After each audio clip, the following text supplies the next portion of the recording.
All right.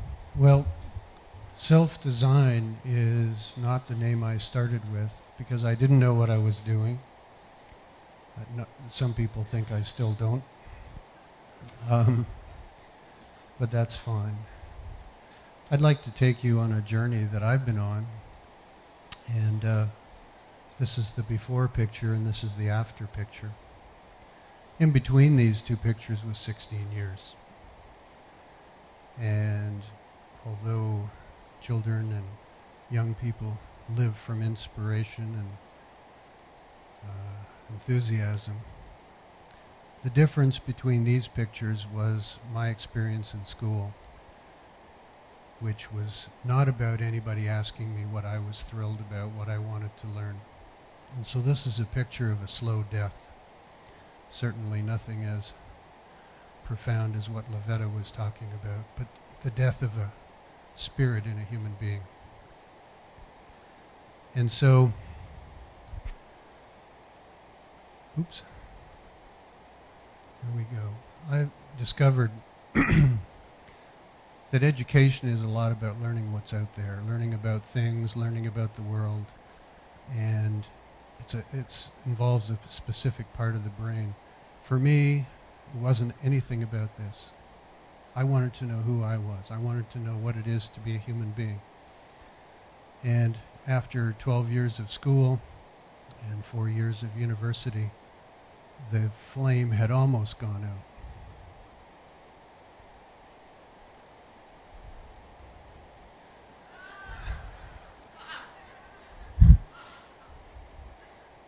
This is a picture I show instead of my graduation picture because this is really my graduation. My buddy and I were pretty angry about having our authenticity taken away year after year. So after 4 years of university, we decided to evaluate our professors. So we sent around questionnaires to every single student.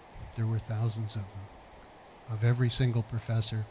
We put all the information in a computer, analyzed the information, created 4,000 books that evaluated every professor's ability to educate. We put these posters all over the campus the day before school opened, university opened in the fall. We had a lineup of thousands of people buying our book, looking through to find out which professor was worth going to. We got enough money to pay our tuition for the last year of school, and to our delight, there was lineups blocks long of kids trying to get out of the classes of the professors who weren't doing a good job. Most of my friends, when they graduated, went out into the world to live lives based on what they'd learned and what they'd gained. I headed out in the world for the next 10 years to find out what I'd lost. Something was missing, something had gone to sleep. I wanted to find out what that was. And in that journey, one of the significant turning points was in the East Kootenays. I went and lived in a teepee for a year.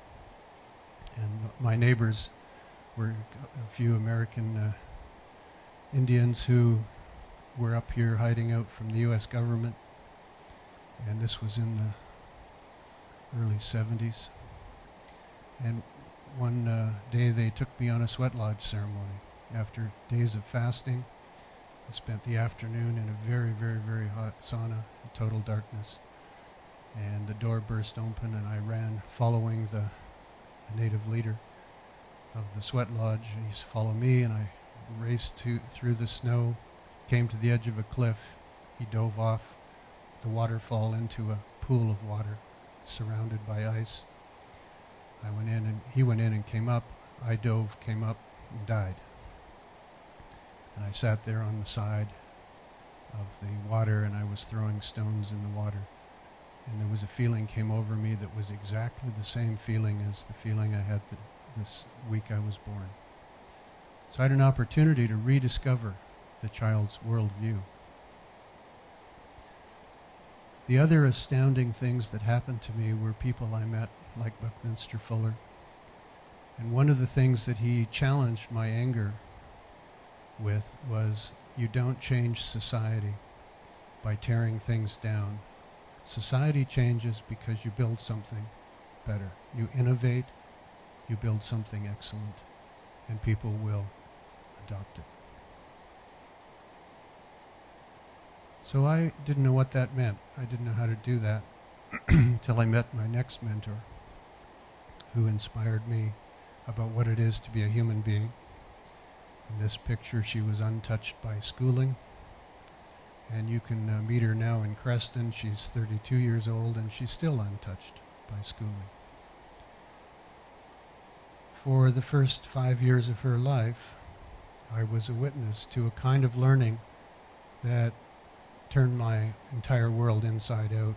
And this picture of her learning language through play and games inspired me to think about learning as an entirely different kind of event than something that follows teaching or instruction.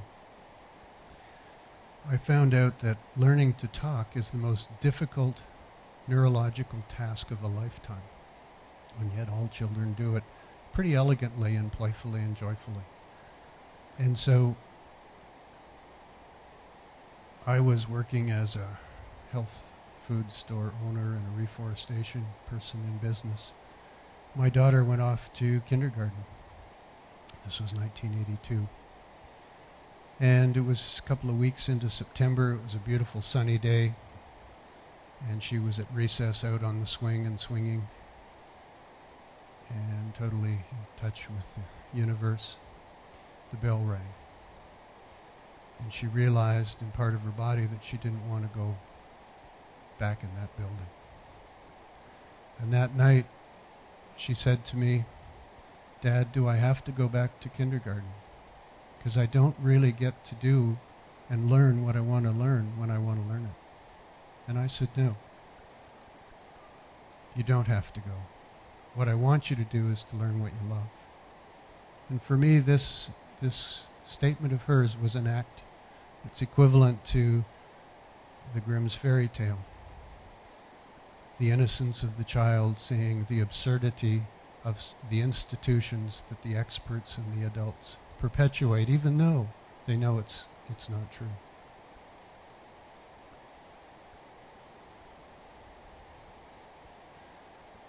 We all know that this is an icon of oppression. We've banned compulsory work for children. It's not an appropriate way to treat young people. Here we have another icon, but this time of self-determination. These people are both spinning cloth. What if they were learning? What if this was not yarn but books? Isn't the difference here learning somebody else's curriculum, learning according to somebody else's needs, somebody else's dictates to the current curriculum of the day, compared to learning what you want to learn, what's useful to you, what you're passionate about? And so I had a decision to make as a parent. What do I do with an enthusiastic child? And I began an experiment in 1983 in Vancouver. I started with my daughter. By the end of the first year, we had 6 kids. And it was an experiment in learning. I was not there as an educator. I was there as an advocate, as a friend. The curriculum totally emerged out of the enthusiasm, the inspiration, the curiosity of the children.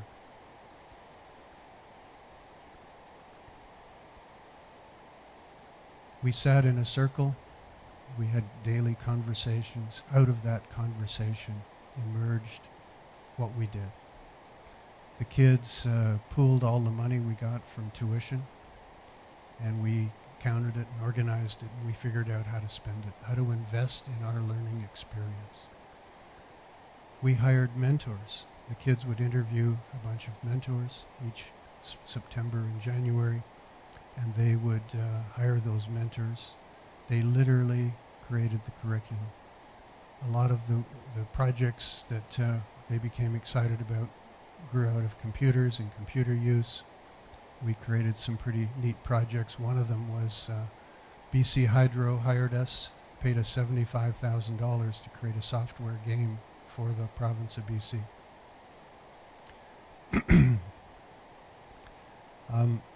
Shortly after this, my daughter was high school age, and I met a fellow named Michael Macer, and my daughter and Michael and I leased this mansion and invited a number of young people who were already or in the process of dropping out of high school to come and join us.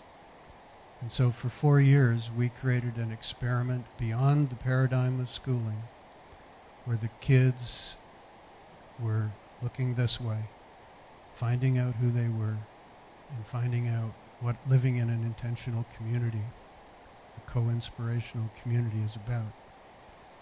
And we wrote a Declaration of Learners' Rights that you can find on our website that I think is an astounding document. It's been published by unschooling and home learning organizations around the world. UNESCO has published it. It's a profound document written by 7 teenagers back in 1995. One of the things they did was they realized that if you get off the assembly line of schooling, there's an entirely other way of living, and it's relational, it's discovery-based, and they envisioned what a community would look like if it was sustainable, if it was people-based, and they put this together. They hired an architect, put these ideas together, and it formed the seed of what City Hall proposed as a sustainable community in Vancouver. And you can now go and see what has been built. Now, it isn't quite what we envisioned, but it's called Millennium Waters, and it's on the southeast shore of False Creek. It's just been built. It just served as the Olympic Village. And the seed of that whole project started with this group of kids around that table. A quick story of one of the graduates, the fellow here in the blue shirt with his back to us. Pretty typical story of many of the young people who've chosen to leave schooling and to get in touch with designing themselves. He dropped out of grade 8. He came into this program for 4 years.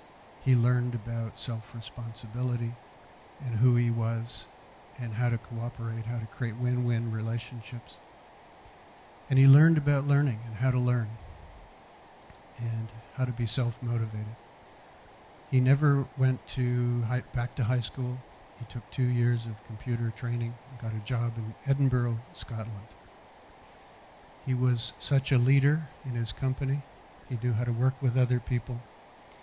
And he was offered to go straight in to finish his undergraduate in 1 year, paid for by the company. While he's in that classroom with all the other kids who are all sitting there waiting to be taught, he's already a self-motivated, self-responsible learner. He's so amazed, his professors, they took him aside and they said, "We'd like to pay for you to start your PhD." And so he went to 1 year of university. He's now finishing his PhD in his 2nd and 3rd year. And that's a more than typical story of the kinds of things that happen when young people look this way instead of that way and start finding out about themselves. Now, in 2002, the government said, okay, you can offer this program online.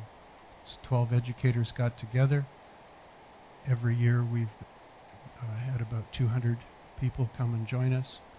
And so in 2009, we have 85 educators who no longer call themselves teachers. We call ourselves learning consultants. This is the year that ISK became SelfDesignHigh and joined us. We now offer a K-12 learning experience that isn't about following the curriculum. It's about looking this way and following your heart, looking inside. You know, if education was entrepreneurial, the educators would be knocking down their doors to find out how we do what we do. But it isn't, and They talk about student-centered learning. They talk about networks of learning communities, but they're still doing what they've been doing for hundreds of years. So my work right now is to find out what happened over the last 20 years and how to offer this out to the world. So we've written a book about it.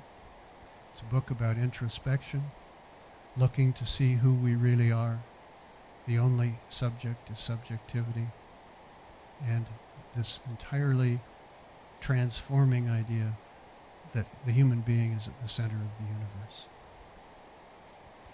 This is one of the models that I've identified as important. The 8 kinds of learning that are available when we're free to learn. This is entirely what schooling is based on. And yet modeling, enthusiasm, learning according to who you are, heuristic learning, project-based learning, mentors, synergistic learning, learning in groups, and the top, looking inward and finding your life purpose and learning according to that is, I think, the most profound kind of learning. Most cultures, most people know that the human being is a body aspect, a heart and relational, emotional aspect, an intellectual aspect, and a spiritual aspect. And if we look at neuroscience rather than social history and the status quo, we find out that we can, the latest neuroscience has pretty well identified that there are 4 levels of the brain, the evolving brain, and the reptilian brain, the mammalian brain, and then the neocortex are all aspects of the way we think. And so we can design an educational program that involves the whole brain and the whole body, and it's entirely different than a kind of education that's based on essentially left hemisphere thinking. So this is an example, just because we don't have a lot of time in 18 minutes and we're just scratching the surface. We certainly know about left and right hemisphere differentiation in thinking. And throughout history we've had this sense, and in fact every culture today considers the left side of the body feminine and the right side of the body male. And so we're a right-hand dominant society, the hand that wields the sword. What I think we need to do is move towards a nurturing kind of society where we look this way and become the author rather than look to authority, become the author of our own lives, and get into balance and become authentic individuals and learners. There's 4 stages of human development. I'm needing to hurry because I'm running out of time. In fact, I'm over time. So there's the infant stage, the child stage, and the adult stage. Most of us, when we get to be adults, that's where we quit. There is a 4th stage, and it's the stage of the elder, or it's a quality of thinking that's available to anybody at any time. This is a map of lifelong learning, the unfolding of the infinite interior, our infinite wisdom. And with all my maps of this territory, I rather build them so that we can experience them in our body, in our minds, in our whole experience. This is one that's built on Xenia. I've taken thousands of people through this experience of walking your lifeline and experiencing what this journey of co-inspiration moment by moment is about. I'd love to build one of these in Nelson with you folks.